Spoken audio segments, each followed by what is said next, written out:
Before we get started, yeah, it's the new year, 2026. Last year was full of all sorts of tragedies and pains in the ass, so hopefully this year will be leagues better. I'm not gonna say anything else right now, but anyway, what better way to start us off than finishing up the last of the original Romero trilogy? The darkest chapter, and one that originally had a far larger scope in mind than what actually came out. And remember, I'm running this monkey farm now. Everybody wants to go to heaven. Everybody wants to go to heaven. Everybody wants to go to heaven. Now, the power's off on the mainland now, in case you haven't heard, and all the shopping malls are closed. Everybody wants to go to heaven. Everybody wants to go to heaven. Everybody wants to go to heaven. But nobody wants to die.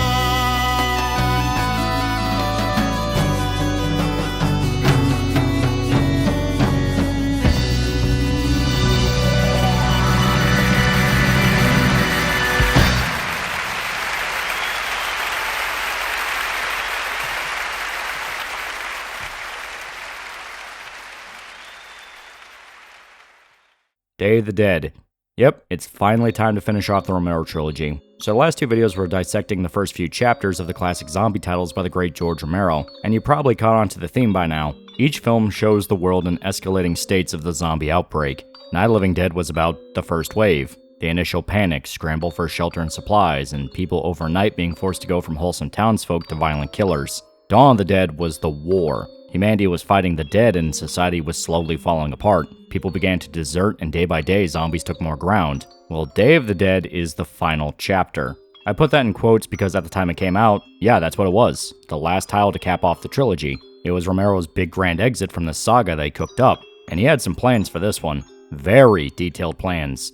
Famously, Day of the Dead was a movie that is barely a percentage of what Romero had in mind. He wanted this film to cap off the Of the Dead film, so he wanted to go out with a bang. Hell, the original script was like 3.5 hours long and was described internally as the Ben-Hur of zombie movies. It was going to be an epic about a group of survivors seeing what's left of humanity picked off by the dead, which was what Romero was slowly building to in his films, finally bringing the world to the state you see in Richard Matheson's I Am Legend. Humanity's basically gone and this new species has taken its place. Later, he would even work on a script for a fourth film, not the one you're thinking of, that was called Twilight of the Dead, about the last few remaining humans in a world conquered by zombies, who end up being witnesses to how the zombies are starting to mimic humans a bit too well, getting into wars for resources and territory, essentially repeating the same fate that humanity fell into.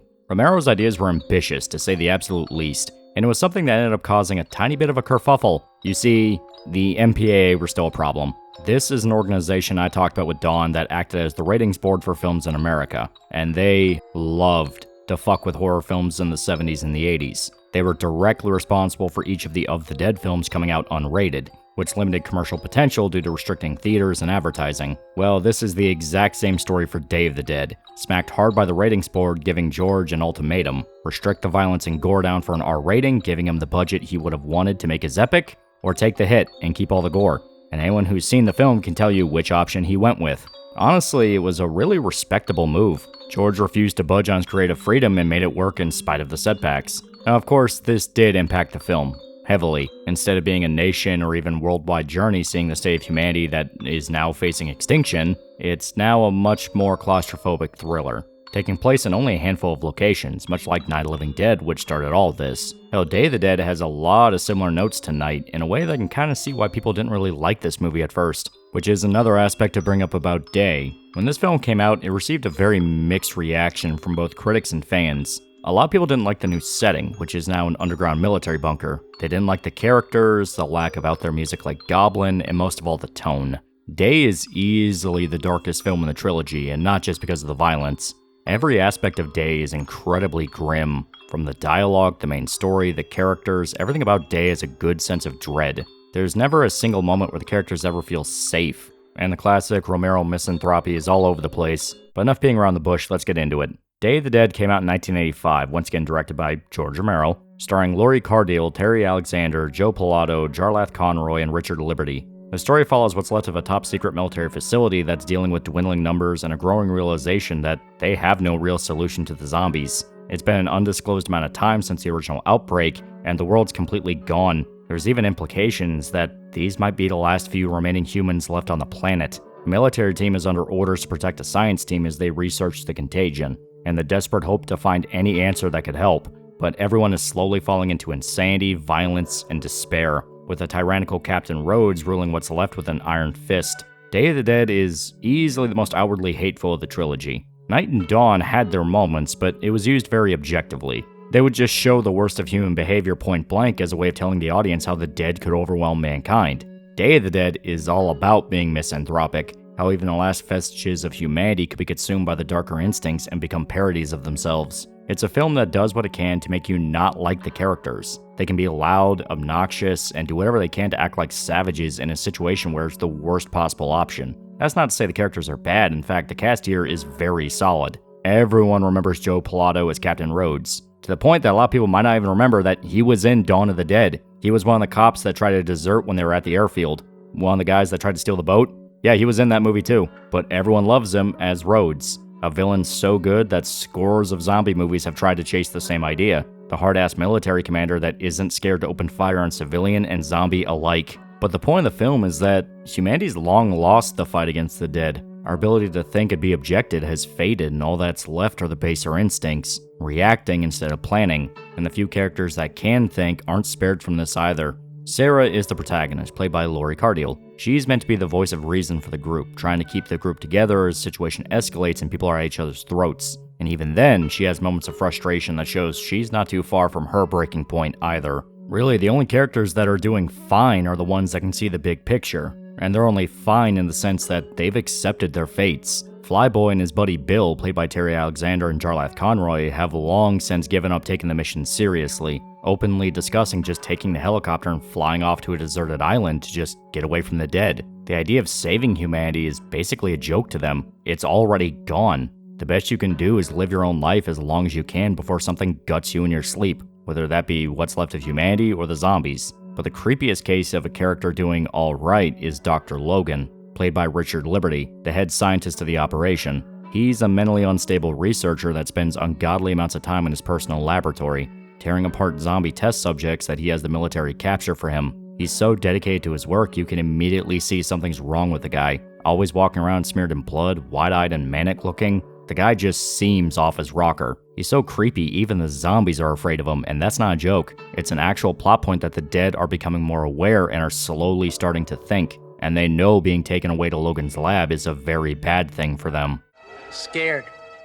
You know what'll happen when Frankenstein gets him. Unfortunately, despite the numerous zombies he's butchered, humanity's still nowhere near an answer to the contagion. What is it, how it truly works, or a way to stop it? This plot point ends up being the central source of conflict in the story. The team we see in the movie used to have more people. Used to. Bit by bit, they've lost members. Something that's been driving Rhodes and his men crazy, since they feel like they're sending men to their deaths over nothing. For a science team that's increasingly shown, have no idea what they're doing. Rhodes is only in his position because the last guy, Major Cooper, dies shortly before the story begins. Tensions are high and everybody is snapping in their own way. Some are more apathetic like Flyboy and Bill, some are more outwardly losing their minds like Dr. Logan, and others are doing what they can to just not show it, like Sarah or her lover Miguel. Miguel is actually a character that really shows the depths of the situation, a soldier in the midst of a mental breakdown, who is showing signs of suicidal thoughts, but constantly pushed into high-risk tasks both because the rest of the soldiers aren't taking his condition seriously, and Miguel himself refusing to admit it's a problem. Now, according to the script and from Laurie Cardille herself, the idea of Miguel was that he was a genuinely great soldier, probably the most effective on the team, but that strength led him to just seeing too much. They relied on him too often, and he just fell apart. He tried to lead the charge and ended up a traumatized mess. A detail I genuinely do like with this character, since it sells the idea that this entire operation is pointless. It just breaks people with no reward waiting at the end, since that's ultimately what Day proposes. There's no point to any of this. It's just a senseless meat grinder that's taking more people, and due to stubborn pride or senseless idealism, no one's willing to back down. The characters are following this routine simply for the sake of having a routine, so they don't have to think about how bad the situation truly is. It plays into the social commentary aspects of Day of the Dead, which is actually a bit more esoteric than what Night or what Dawn talked about, which those movies were a bit more upfront about what they were doing. Night of the Living Dead discussed things like panic in a situation and how we react in emergencies, with the characters waiting for the men on the TV to say it was safe, meanwhile outside it was nowhere near safe. Dawn of the Dead proposed the idea that when shit really hits the fan and it looks like society might collapse, everyone's just running for the hills. Complete self-interest that might actually get in the way of being able to solve the problem in the first place.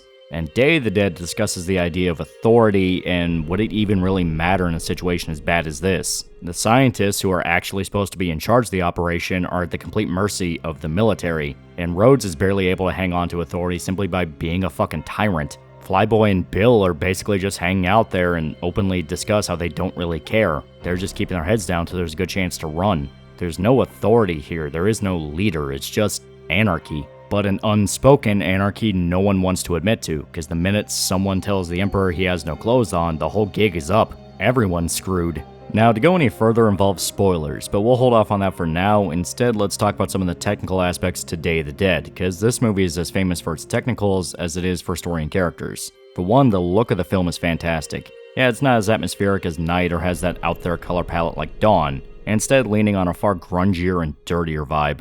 The characters are in an underground bunker. Yeah, but everything feels worn down and like it's covered in layers of dirt. Hell, the opening where it's the crew flying past Fort Myers feels nastier than the actual bunker. The streets are covered in trash, corpses, and of course, zombies. And this is where I can talk about the actual zombies. I mentioned how Night zombies were mainly held up by the black and white, which masked a lot of the minimalism they used for the designs, and how Dawn zombies were just all around okay, but far too simple and human looking. Well, Day zombies are the king. These feral, nightmarish creatures that have all kinds of different designs to them. The first one you actually fully see is a zombie with its jaw missing. Yeah, it's gnarly stuff, but it tells you straight away what the deal is. The zombies this go around are nightmarish, not just because of how they look, but what they'll do to you if they catch you. The gore in Day of the Dead is something that simply needs to be seen to be believed. It's some of the most detailed, realistic gore in a zombie film, and that's because a lot of it was real. Romero, once again working with Tom Savini, got their hands on animal guts from a butcher shop, so a lot of the anatomy you see is legit. They were also working with some of Savini's students, a guy by the name of Greg Nicotero and Howard Berger, who you definitely heard of considering they worked directly on Walking Dead as makeup coordinators. Yeah, we're no longer in the age of obvious foam spots for zombie actors to bite into. The violence in this movie is something that still has not really been replicated, not even by Romero himself. Even things as small as headshots feel more outwardly nasty. In regards to gore, this film was a masterpiece. Not just because of the amount of blood, I mean, there's tons of movies that had more gore. Brain Dead, Evil Dead, Saw. I mean, yeah, the gore in those films simply outpaced Day in sheer quantity. Now, what makes Day's gore the best is how real it feels. It goes out of its way to ground the gore in reality. It's not just that you're seeing a guy be torn apart by zombies, but you're seeing every little detail that sells how agonizing it must feel. Or the little subtleties that make it feel like you actually just saw someone blow their own brains out. It's special because it's not over the top. There's a single moment where the death is more of a joke, but even as a darkly humorous death, it's pretty disturbing. Which is the key word for Day of the Dead. Disturbing. Everything about the film is unpleasant, and this is a movie you're not forgetting when you see it anytime soon. Even the most likable character in the film has multiple layers that make him freaky. And not just because he's a zombie. Yep, now I'm putting the spoiler warning up, in case anybody hasn't seen Day of the Dead. This is your chance to back out now and give it a watch. This is yet another case where there's multiple uploads on YouTube, so you don't even have to fire up a streaming site for it. Just watch it, this movie's awesome. So yeah, now you guys are seeing what I mean. This film has layers to it, the literal, subtextual, then the horrifying implications. Now the literal events of the story are very simple. A military operation slowly falls apart due to personality clashes, since the soldiers have grown to hate the scientists who are now realizing they're wasting lives for nothing. The subtextual story is about futility, human instinct, authority, our reactions to our own extinction, and some nods to the Cold War. This was the 80s. But all around, it shows people, and how they'll react in this type of situation. Some panic, some fall apart, others fight for every second to try to prevent it, with each character sort of embodying these reactions. And then you have the implications, which get grim. You see, Day of the Dead makes a point that the team can't find any other survivors. They waste gallons upon gallons on fuel flying around the East Coast just to try to find any sign of human life. but everywhere they look screams to them that they might be all alone. It's very possible that the cast we're seeing are what's left of mankind. That, or nobody is interested in coming to their aid, which is equally bad, since it means what's left of the government is long gone. Civilization as we know it is now ancient history. The planet now in a new age where the dominant species is the dead, something that has its own creepy implications. The obvious question that people have to a Walking Dead style plague is, wouldn't the zombies eventually rot away? The Dawn of the Dead remake actually addresses that, at least in the sense that Zack Snyder later clarified that, yeah, the zombies would eventually decompose, which is why they look more decrepit as the film goes on. The Andy short film even frames itself as footage found in Andy's store after the outbreak ends. So the Dawn remake essentially establishes that the outbreak is temporary, just heavily damaging. While the Of the Dead films aren't as optimistic. For the first 2 chapters, the question isn't even raised. Nobody cares about when they'll rot away because they're trying to eat you right now. Shoot them in the head if you want to live. Day actually does address the question with the worst possible answer you could hear. In a good way, I mean, in that it adds to the horror. The zombies' rate of decomposition has slowed. In fact, now it can be measured in years. So the dead aren't going to rot away into skeletons anytime soon. They might stick around for a very long time. Add that to the detail of the dead remembering details of when they were alive, and, well, you get Bub. Bub is probably the most famous aspect of Day of the Dead story-wise. Played by Sherman Howard, Bub is the zombie that rediscovers his humanity. You see, while Frankenstein usually just rips apart whatever zombie gets his hands on, Bub is different. He responds to Logan in a way that's, well, weird from other ghouls.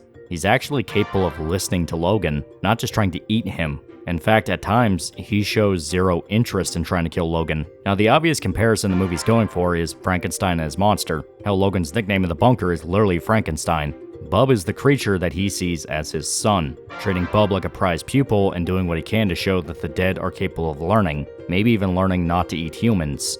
Bub, weirdly enough, is actually the most likable character in the film. He's strangely charming. Despite being a character that never really says a word, he seems like a wide-eyed kid excited about the world, while showing that he is far more capable than others expect. He's clever for a zombie. Really clever. The scenes of Logan trying to train Bub are some of the best in the whole film. Tense while weirdly magical, because just like Logan, you see the potential. That the dead aren't just rotting corpses, but are a species that could later evolve into something new. It nails the Frankenstein allegory well, even if it's going off the film version where the monster is a well-meaning simpleton compared to the actual novel where it was the embodiment of evil, but you get the idea. There's a lot of interesting subtleties to Bub that get you thinking on what makes him the special one. Why is he the zombie that seems to have this potential? We see other zombies aren't quite as receptive. Hell, Logan has killed scores of them up to this point, and that's one of the better fates that could happen to them. Bub has you asking a lot of interesting questions. Is it due to his military experience, that sort of ingrained instinct for following orders? Maybe Bub is an older zombie that's slowly waking up to humanity, implying that future generations of the dead will do the same thing? Or is Bub a sort of chosen one that others will follow down the line? It's open on purpose because sadly the situation devolves to the point that this doesn't even matter. The one road that the science team could follow for answers came up a day late and $1 short. The powder keg is about to burst. But let's give some context for why. You see, the operation's been going off fumes for a while. Low supplies, broken equipment, dwindling numbers. With the death of Major Cooper, Captain Rode takes command, who is openly hostile to the science team and does not like excuses, threatening more than once to execute the scientists if they piss him off. And he means it. Tensions are already sky high, not helped by the outright refusal to really cooperate that could save everybody. The military sticks to their guys, and the scientists stick to theirs. This separation causes further divide, and you can already see the issue. Since nobody's talking or willing to drop their pride, the divide grows. Hell, the movie's first act has Sarah threatening to shoot Steele. After Miguel fucks up capturing a zombie, which almost kills his buddy Rickles, Steele tries to murder Miguel. And Sarah does not like that. Let him go! Let him go! God damn it! Or I'll cut you in half. Everyone is on edge, and all it takes is one bad situation to cause the shit show. Characters even comment on this more than once. Everyone has a bad feeling in their gut, and maybe they should just run away. But they keep going regardless because nobody really knows what the alternative would be. The division causes nobody to talk, which just feeds back into itself. It's a spiral that can only end one way as it is. But there's some factors that just make it leagues worse. Since the worst Rhodes threatens at first is just to take the helicopter with his guys and abandon the scientists. But that hate and that need for blood gets worse as the situation grows darker. The first big oh shit is when Miguel fully screws up. Once again, they take him along to capture zombies for Logan's research. Despite his obvious mental and physical decline, they insist he comes along. Now when I say obvious decline, I mean he's having constant mental episodes, breaking down crying, even slapping Sarah during an argument. He's not doing okay, but they keep forcing him out into the field.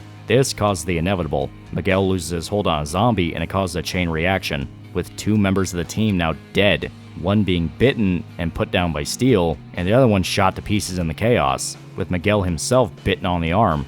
Now usually a bite is one big "you're fucked" moment, but Sarah goes out of her way to try and save him, amputating the arm and shielding him from what's left of Rhodes' men, who want to kill him both for the deaths caused to the gate and, well, he's bitten. They think he's just gonna die in turn from the wound. One of the sparks is already tapped against the powder keg, which is not ideal. How could it get any worse? Well, let's say hypothetically you found out what Logan was really doing in his lab, that he may have been a very bad boy.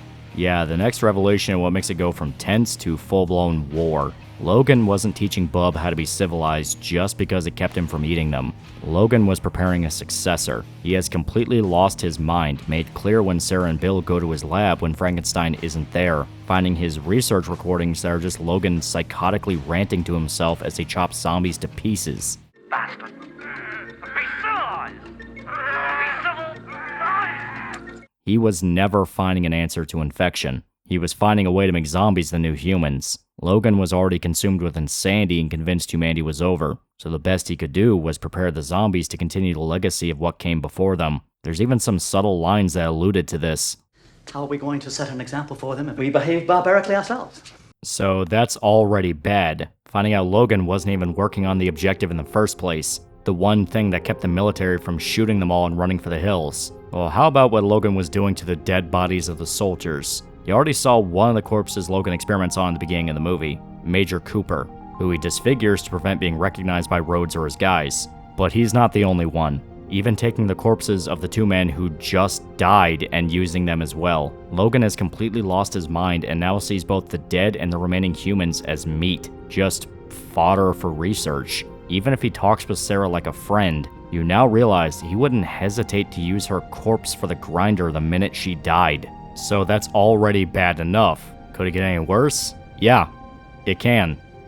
You see, only a small amount of the meat is actually used for his experiments. The rest of the meat goes to Bub. He's been feeding their dead to his test subject, since Bub always seems to have access to fresh meat while everyone else has been living off military rations. And that meat can only come from one place. Logan has accomplished nothing beyond killing more people, getting them torn apart by zombies when he needs test subjects, and then using what's left as treats. This actually feeds into an aspect of Day of the Dead you don't see talked about much. Everyone knows Rhodes is a great villain, an absolute tyrant that is not afraid to punish dissent with extreme prejudice. Now they can make the argument that he's one of the most evil men on the planet right now, considering there's not a lot of competition. But here's the fucked up part about all of it. Rhodes was completely right. He was right that the science team wasn't accomplishing anything. They were just wasting time and resources while people were dropping around them like flies. He was right that there wasn't a point to doing any of this, and that the practical solution is just shoot the zombies in the head. And he was right that Logan deserves to die. You must listen! Listen to this. The guy was a monster, one who probably didn't even realize what he became by the end. A guy that guaranteed they would continue to die at the hands of the dead. The problem simply comes down to Rhodes' nature of taking things a tad too far, since he doesn't just kill Logan. He starts gunning for all of them. And the worst part about that is you kinda can't even really blame him. He's been told for who knows how long that the science team was on the cusp of a breakthrough, just to find out Logan was getting them all killed and feeding his men to the enemy. So many people were dead for nothing, but at the same time, we like Sarah, we like Flyboy, we like Bill. We don't want them to die. But the powder keg is up in smoke, so it's unavoidable that someone's gonna bite it today. He even executes Ted, the other remaining scientist, and throws Sarah and Bill into the pen holding the zombies, forcing them to run into the dark towards certain death, kidnapping Flyboy with the intent on making him fly them out of there, though he's quick to escape and go rescue his friends, because Flyboy's cool. So the operation is officially fallen to pieces, and everyone is scattering for the hills. What could make this worse? Well, in all the chaos, they forgot about Miguel, who snuck off to the gate holding back the zombies. What you doing there, big guy? You need to talk about it? Yep, Miguel has fully given up, feeding himself to the zombies and lowering the platform down to the base, letting in a massive horde right as Rhodes and his men arrive. Now, it's not clear if Miguel meant to do this as a way of distracting Rhodes and his guys so Sarah and her friends could get away, or if this was just his personal way of giving one last fuck you before killing himself. The way I view it, I definitely see it as the latter. Miguel probably didn't even know what he was doing by that point. So things have gone from bad to absolute shit show. Zombies flood the bunker, picking off the remaining soldiers one by one, and they do not die well. This is easily some of the most painful zombie deaths ever put on screen. There's a focus on the sheer agony it must feel like to be eaten alive by a horde. Skin slowly peeled off from muscle, fingers bitten off clean. This guy's head's torn off his body while he's still screaming.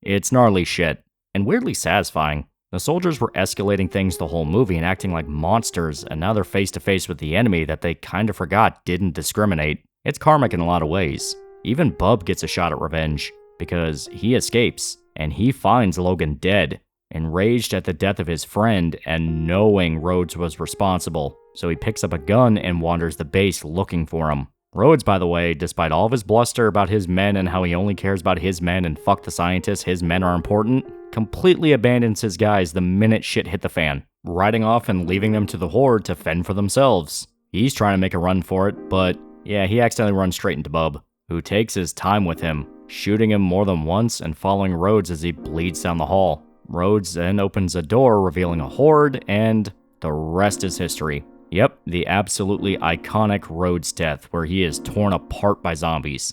This death is so famous it's been replicated too many times to count, when the asshole villain is absolutely eviscerated. Shaun the Dead did it as kind of a funny subversion since David in that movie was trying to make up for what he did. Braindead sorta did it, but that death was arguably more violent. And in the Apocalypse did it, Land of the Dead does it. But the last one's kind of cheating since it was a Romero movie and the people who are torn apart are less so the main bad guys and more just the residents of Fiddler's Green. The point is, this is a trope now. The comeuppance to the asshole who constantly causes issues. And a ton of zombie stories use this trope, mainly because it's awesome. It works as a satisfying death for the villain and you get cool gore. It's a win-win. But you can't ever beat the original. This death, with everything that built up to it, how much Rhodes was just a fucking lunatic, the absolute savagery of the zombies, it can't be done twice. You can try, you can get close, and everyone will recognize what you're doing, but this one stands supreme, especially with the story behind it, which makes it even more gnarly. Famously, this scene had a little bit of a production error. You see, all the animal guts that were used for the gore in the movie were kept in refrigeration, because you don't want the guts spoiling, because that could be a health hazard for the actors. Plus, you would have to go out and buy new ones. You get the idea. Well, unfortunately, that exact problem happened here. Yeah, the fridge for where they were storing the guts went bad, and the guts went bad. So during this scene, where they're ripping apart into Rhodes and the whole hallway's full of these stinky animal guts, just imagine sitting in a very tight hallway, surrounded by other people, having to just ignore the stench of rotting meat. It's even worse for the zombie actors because they have to physically put it by their face. I'm shocked nobody puked. But Joe Pilato acted his way through it, delivering the absolutely iconic choke on them line. It's one of the most famous stories for zombie movies, and it's one that people still love quoting to this very day. Because, yeah, that shit was hardcore. But despite all the horrors underneath the ground, Sarah and the others get away, relaxing on a tropical island and enjoying their freedom. It's a bittersweet ending since there's still no cure and zombies still rule the world, but is it? See, this is where we get into interesting territory. Day of the Dead may have had the answer dangled in your face the whole time. It just takes a bit of digging, and remembering that this was meant to be the end of the trilogy before Land came out. You see, this movie had multiple drafts. I already told you about the Ben-Hur version, where it had a much more massive scale in mind for the story. Well, there's a version of the script that actually implied that the ending isn't as bleak as you might think. And some of these ideas did make it into the movie. You see, the large questions of the movie are, what is making the zombies rise, and can we stop it? It seems hopeless. So much time and resources went into finding answers, and yet all they ended up with is more dead bodies. So what the fuck is going on? You can still go off the space radiation explanation if you want, but Day brings it back to nobody knowing. It's either a retcon, all the movies have their own logic, or more freaky, the space radiation was a lie. A cope answer given by the government who didn't know either. Once again, assuming you want all three movies to fit into one timeline. Well, there's an interesting detail in one of the script drafts that would have given an answer, though still very vague. In the draft, John is injured during the escape from the facility, dying after they reach the island. Sarah and Bill watch over his body, waiting for him to resurrect so they can mercy kill him. But he doesn't. He never rises, even after days pass. The two are still unsure, but the movie leaves on the idea that whatever was causing the outbreak might finally be fading away. Now, of course, this idea wasn't used. John's alive and well in the film, but someone else isn't. Logan. Yeah, remember? Dr. Logan was lit the fuck up by Rhodes after he found out about Bub's treats. He was never bitten, just shot. Yet, he never gets back up. We even see later when Bub escapes that Logan is still dead on the floor. And notice his head. There's no bullet hole. Rhodes never double-tapped to make sure. Logan is still just a corpse, not a zombie. Now you could see it as just a leftover script detail causing a plot hole, but I don't. It feels more fitting that the answer is right there. The phenomenon is ending, slowly and nowhere near in a way that the world could actually rebuild, but it's ending. Hell, notice how you never actually see anybody turn to a zombie at the end. There's no character in the film that gets bit and turns. They're either executed to prevent resurrection, or they're like Miguel and there's not much left to bring back. But that raises further questions. Would a bite even turn you anymore? Sure, it's not exactly healthy to have a rotting corpse sink its teeth into you and they bite deep, but Miguel never showed symptoms after his bite, even though Rhodes has seen tons of people bitten and no matter what, they died and came back. Hell, even the dead soldiers that Logan was using for his experiments were more artificially resurrected, since Logan hooked their brains up to electrical signals to make their muscles move. And take note of their skin. It looks human. They never mutate, they never look like the zombies in the film, they still look basically like people. And we don't know if they truly came back. I mean, Logan says they did, but he's so far gone crazy that it's unreliable. Of course, you can go with the idea that Sarah amputated Miguel's wound in time, but personally, this all plays into the dark irony in the film that I really enjoy. The answer is staring them right in the face. It's already ending. The whole time the science team was scrambling for answers, wasting their strength and sanity for something that nature was taking care of by itself. And the irony is that there's no way they would have stumbled into this answer. It requires trusting that a corpse that was killed by something other than a zombie wouldn't get back up. And why would they assume that? On top of that, the characters are never going to know anyway, since Logan's body was left in the bunker, with tons of zombies flooding into it. The only evidence of the end of the outbreak is going to be torn to pieces like a rotisserie chicken at a buffet. It's a weird light of hope that's buried in the dark, one that's so easy to miss that you don't even realize it until you actually think. Because if the recently dead aren't coming back to life, then it's just what's left of humanity versus the zombies. And the zombies can die from any number of ways. Rotting away, I mean, it's slow, but it's still happening to a degree. Natural disasters, falling off ledges, eaten by animals. There's a lot of things that can kill a person that are only held back by society. And even with society, there are situations you can't control. Hell, a hurricane can wreck an entire country if it gets bad enough. Turns out the answer the whole time has been the simplest. Trust nature. Nature will balance things out again. So long as humanity can think and plan to not give in to despair like the bunker team, then they can survive. It'll take a long time, but it's possible. I really do think it's fitting that the end of the movie has our surviving trio on a tropical island surrounded by trees and a beautiful ocean, and no longer in a sterile military bunker. Just trust Earth. So that's Day of the Dead, a deeply grim movie that actually has probably the most hopeful ending when you're given a chance to look back through and see the signs, when you're able to shut out the chaos and think. The common theme in all of the Romero films. No, humanity wasn't able to cook up a vaccine and save the world, but hidden deep down in all the blood and guts, you can see that maybe the world never needed them to. It was more than capable of taking care of things on its own. No, we never find out what's causing the outbreak or if the zombies are gonna continue to evolve, but that's because those answers don't matter. In the end, they're the dominant species, meaning they have their own reckoning coming down the line, one they'll only realize when it's too late to stop it, just like their predecessors. Which is actually something Romero was planning for a while. He was working on another film that simply never got made, Twilight of the Dead, which was a story about what's left of humanity, a mother and her only daughter, searching for sanctuary on an island they discover is full of zombies, and they witness the continued evolution, now leaning into being a bit more advanced and human, something he was teasing with his more modern films, Land of the Dead and Survival of the Dead, with Survival even establishing that the zombies would eventually learn to engage in faction wars, competing for territory and holding grudges. Now I say Twilight never got made, and that is true. Romero died before the film could get off the ground, but it's actually in the works as we speak. Handled by his estate, Greg Nicotero is back with the makeup work, Brad Anderson's directing it, the guy who made The Machinist. Hell, it just finished filming back in April last year. Mila Jovovich is going to star in it, so it's a distinct possibility we could actually see the movie. I would love to see it, even if it sucks, simply because it's one of those films that looked like it was never coming out. Sheer novelty alone has me interested. Of course, it'll be sad if it's awful, but at least we get to see it.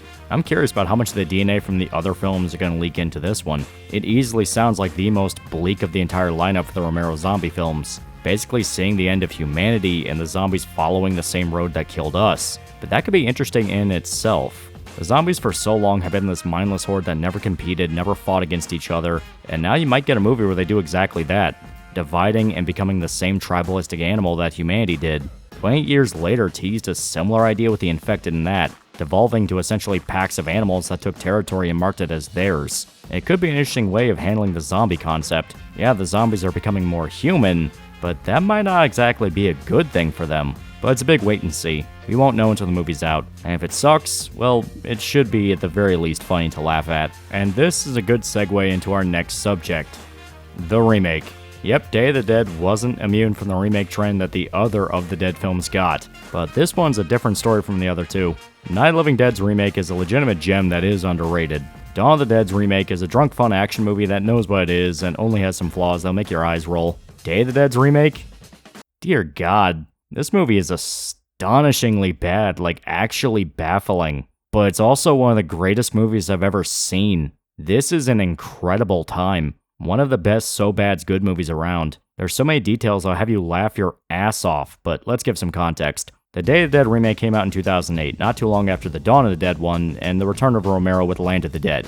It was directed by Steve Miner, who's actually a strange name to show up here. He's never been a particularly amazing director, but the guy has absolutely made good films before. He's directed Friday the 13th Parts 2 and 3, which are some of the better Friday sequels. He also did House, which is a fun, trippy 80s haunted house story.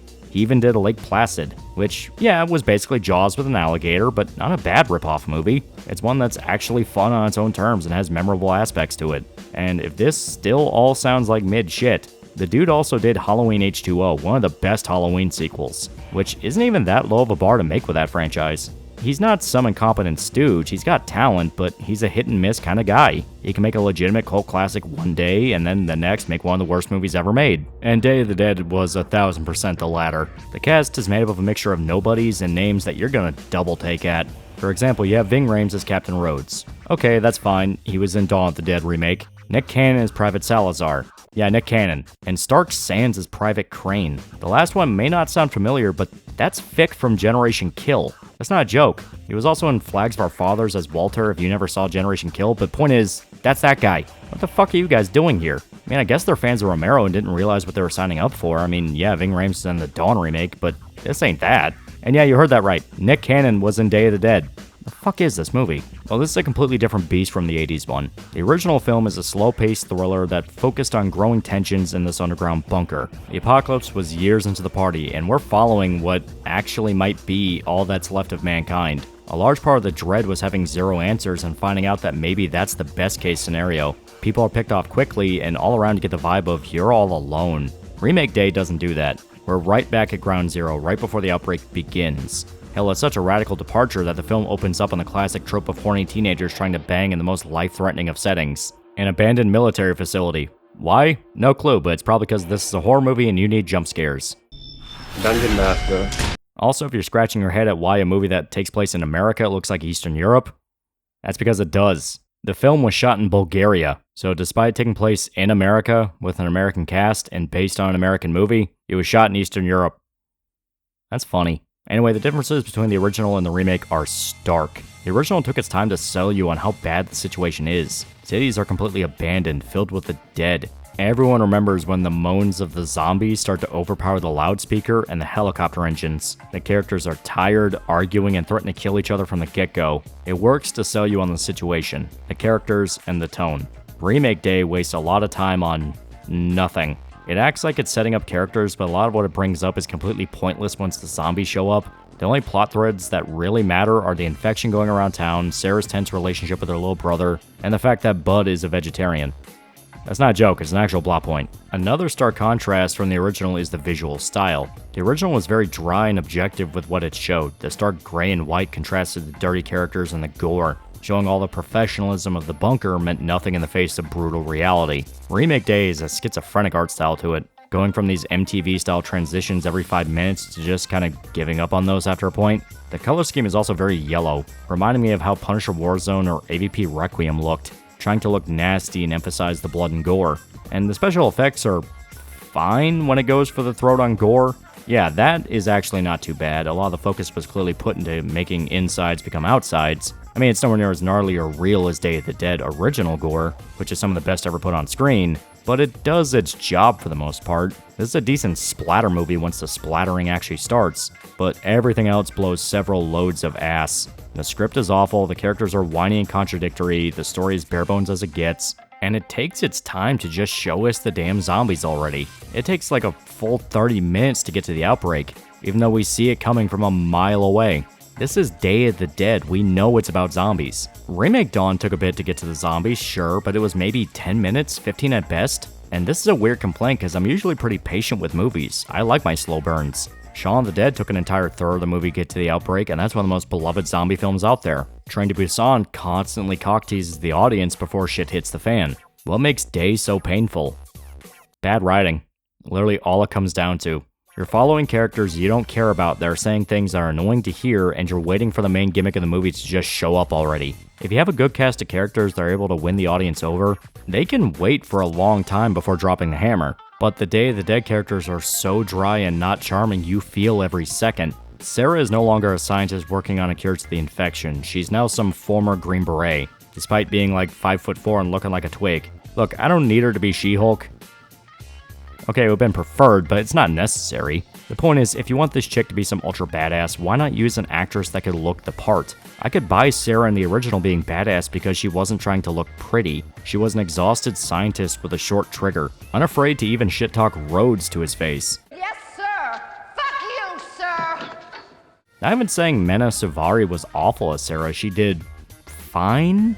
But that's the issue, she just did alright in a remake for a film with a protagonist that was great. And there's details to her character that are brought up and completely abandoned when the script decides to. Like teasing she had some trauma that made her not want to carry a gun. She doesn't even have ammo at the beginning because of it, just carrying an empty rifle. And the minute zombies flood the place, yeah, that trauma never happened, she picks up a gun and pops heads. They have her give a gay speech about zombies are people too, so she could protect her friend who gets bit, even avoiding running over zombies on the road because she says she can't help but see them as the other townsfolk, and she doesn't want to kill them. Then she runs over her infected mother right in front of her little brother and talks down to him like an idiot for thinking that was their mom. This all literally happens, I am not joking.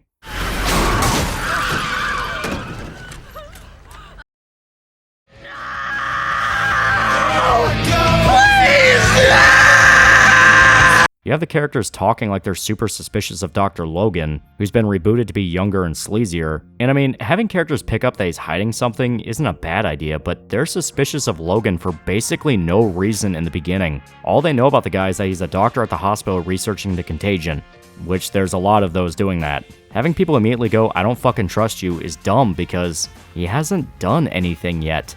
And when he actually does heel turn, he's long gone, ditching the cast and running off on his own once they escape the hospital, which is actually a really funny scene because he throws a lady into a horde of zombies for basically no reason. She even comes back into frame as she's being eaten to really drive it home. I don't know, I thought it was funny. Just a really over-the-top villain reveal. Still, you get the idea. The movie is messy, contradicting its own plot points, and the characters you follow are stupid and boring. What's good about the movie?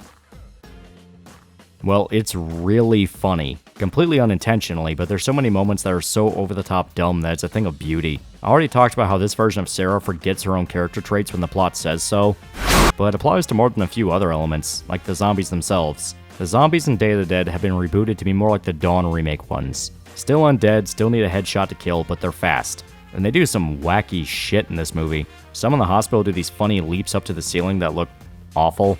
Reminds me almost of like the wretches from Gears of War or something. They also have a really goofy transition when they actually turn, going from normal looking to a month-old corpse in a few seconds. The hospital in particular has a scene where it's actually hilarious to think about, with this guy's family calling out to him as he turns, not knowing what's happening, and you get the reveal that he's already decrepit. Like, none of them noticed he was developing lesions and gray skin. Nah, slap some aloe vera on him, he'll be fine. And of course, we have to talk about Bub, or Bud. Private Bud Crane. Yeah, this also got carried over into the remake. Bub in the original is very mysterious. You don't know anything about him beyond he looks like a guy who was in his mid-30s, early 40s, was in the military, and became a zombie. There is a prequel comic that came out way after the movie that tries to give him a backstory, but it's not canon, and not gonna lie, it's kinda mid. The point is that Bub was meant to be something that didn't really have an answer. He's basically the one zombie that was willing to listen to Logan and rediscover his humanity, even holding a grudge against Rhodes for killing his friend, an obvious Frankenstein's monster allegory that served to contrast the human characters developing into savages. While the remake reintroduces Bub as Bud. This time he's a fellow soldier that joins up with Sarah's unit to help quarantine the town before the infection kicks off. Now, this is a good move. The guy was a former squad leader and the most competent guy on his team during his time in Iraq. Hell, he had to Tard Wrangle Encino Man, so the guy knows how to do his job. I cannot promise the Generation Kill references will stop, please understand. By the way, rest in peace, Ray. I'll tell you why. It's lack of pussy that fucks countries up. Anyway, Bud is painted as a new guy. He's nervous, has some confidence issues, not stupid, at least in comparison to what this movie's definition of stupid is. And you can see the guy's potential. But when the outbreak kicks off in the hospital, him and Sarah are trapped with Dr. Logan. They come up with a plan to sneak out and steal a Humvee to escape the horde. It's not a bad idea, but they need to get the keys off Rhodes' body. You should have the keys on him. We gotta get him. What?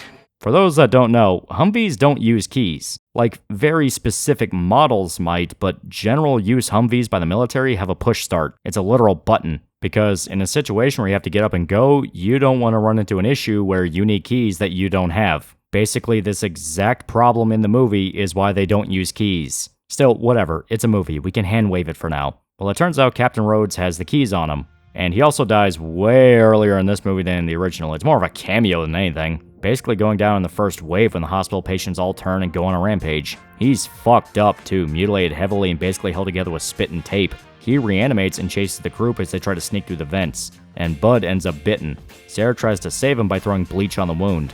Yeah, don't do that. That is not what you use to clean a wound. You can use an actual antiseptic instead, which you would think a fucking hospital would have plenty of. You seriously do not want bleach in your bloodstream. You can use diluted bleach for an antiseptic, apparently, but Sarah just dumps the whole bottle on his hand. It's fucking steaming. I don't think you did that right. Still, this is the setup to Bud turning into a zombie. He's infected and Salazar wants to kill him immediately. Oh yeah, he's here now too. He's played by Nick Cannon. But Sarah insists he's okay, even promising to kill him herself if he turns. So the crew arm up with improvised weapons and fight their way to the parking lot. This is one of the better scenes in the movie because it's just dumb fun zombie action. Who cares? Still, they're able to use the keys they snatched off Rhodes earlier to drive out of town. Along the way, it's pretty obvious Bud is infected, and yeah, he turns. Now, despite Sarah outright saying she would kill him once he turned, she now insists on keeping him alive because, well, he's restrained. No! He's restrained. Yeah, you're making this shit up as you go along, aren't you? Like, the guy's a zombie, visibly a zombie, and you're saying he won't attack because... He's a vegetarian. Yeah, of course, that's on me. Clearly, I should have remembered the part where Bud said he was a vegetarian.